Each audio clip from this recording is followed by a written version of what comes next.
আজকে রান্না করছি কই মাছ দিয়ে ধুন্দুলের তরকারি। কিভাবে মাছটা রান্না করি আপনারা দেখতে থাকুন। এখানে আমি পেঁয়াজ, কাঁচামরিচ, লবণ অলরেডি দেওয়া হয়ে গেছে। এখন দিব আদা রসুন পেস্ট। আদা রসুনের পেস্টটা আমি দিয়ে দিলাম। এখন দিব হলুদ মরিচের গুঁড়া। এখন দিচ্ছি মরিচের গুঁড়া। আমরা একটু ঝাল কম খাই, এই কারণে মরিচটা কম দিলাম।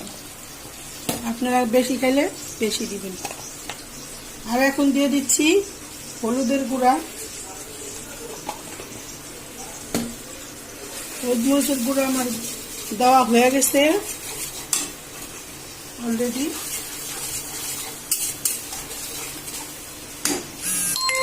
এখন এর মশলাটা কষায়া আমি তরকারিটা দিয়ে দিব।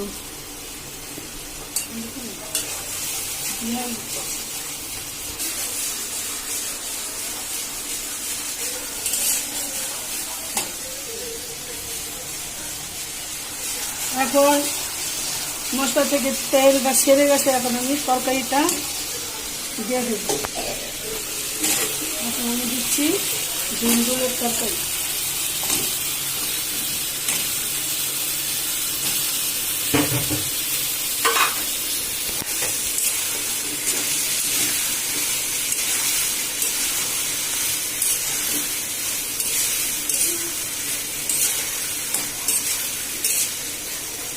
এখন আপনার দিয়ে ঢাকা দিব। এখন আমি পানি দিয়ে দেব তরকারিতে। ধুন্দুলের তরকারি তো সময় লাগে না, আর এটা খেতে অনেক সুস্বাদু হয়। পানিটা আমি দিয়ে দিলাম।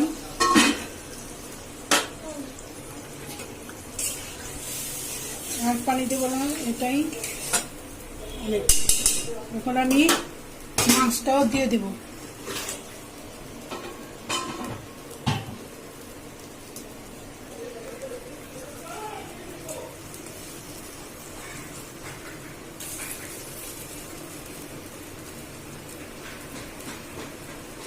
মাছ দেওয়া শেষ গাইস।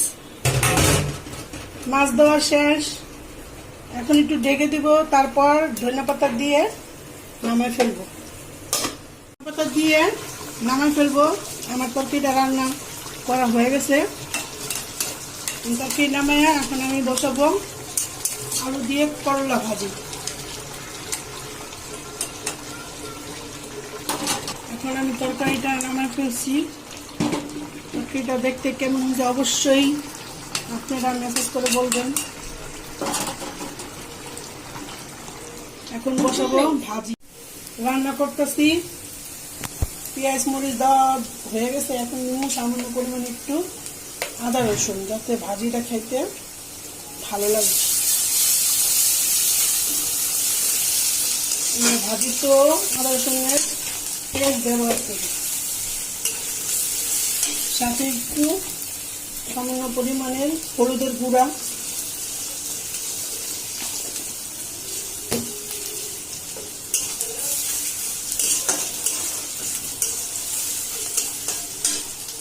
এখন দেব ভাজি। বিসমিল্লাহ।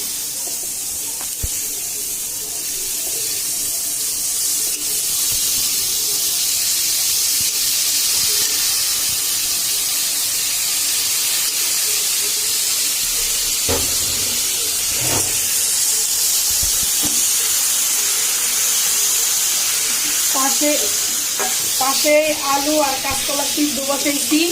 এটা দিয়ে আমি কোপ্তা বানাবো, কাঁচকলার কোপ্তা। সাথে থাকবে মুসুরির ডাল। যখন এটা পেস্ট করবো আপনাদেরকে শেয়ার করবো। আপনিও খেয়াল লাগার চ্যানেল দিচ্ছি। এখন আবার দেখতেছি ভাজিটা হয়েছে কিনা। ভাজিটা আর একটু হইবে, এখনো সম্পূর্ণ হয় নাই।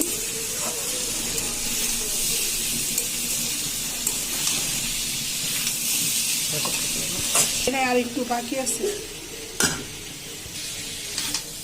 ভাজিটা একটু সুন্দর লাল লাল হলে তারপর এই ভাজিটা আমি নামিয়ে ফেলবো।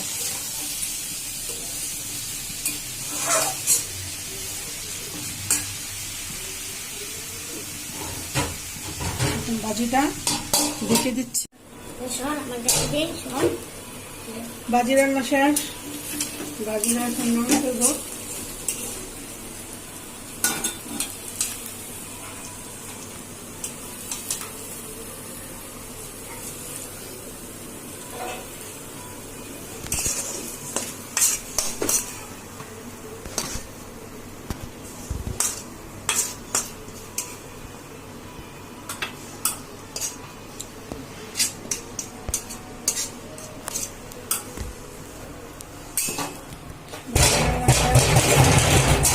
জন্য কড়াইটা বসা দিলাম।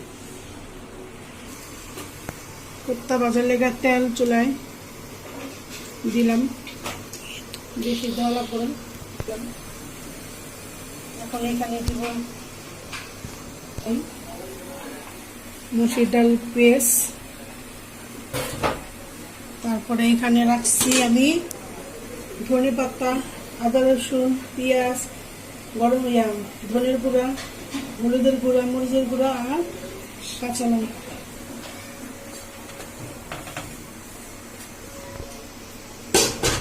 এখন দিব হলো কাঁচকলা আর আলু, সব একসাথে পেস্ট করে দেব। বড়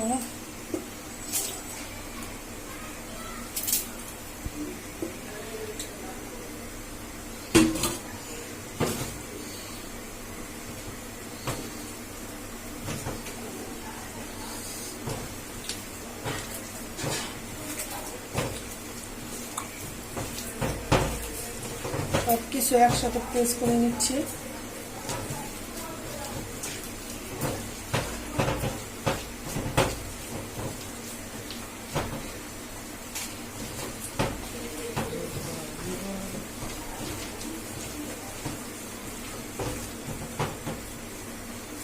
এখন লবণ কমাই দিই।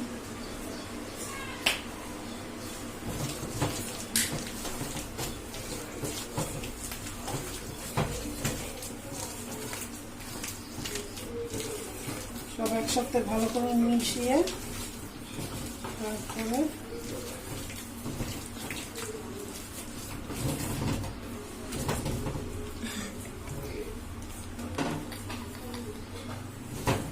লবণটা কম হয়েছিল, লবণটা আবার দিয়ে দিলাম।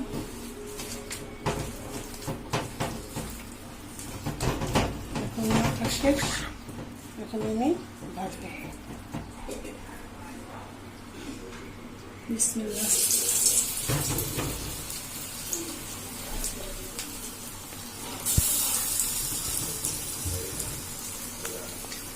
এভাবে এই পোড়াটা বানালে খেতে অনেক মজা হয়, বাচ্চারাও অনেক পছন্দ করে।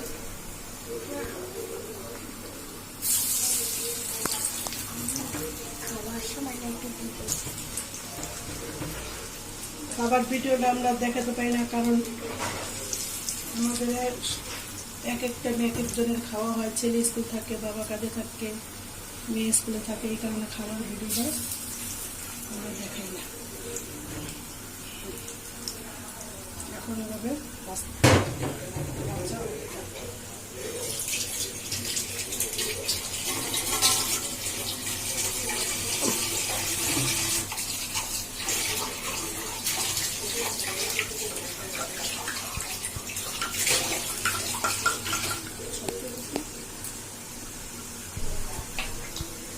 ভাজা চলতেছে।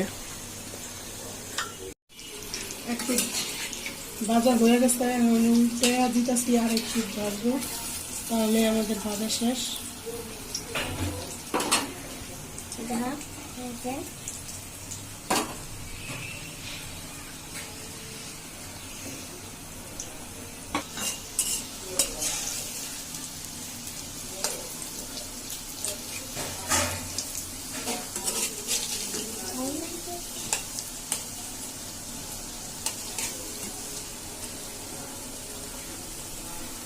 আমাদের কোপ্তা ভাজা শেষ।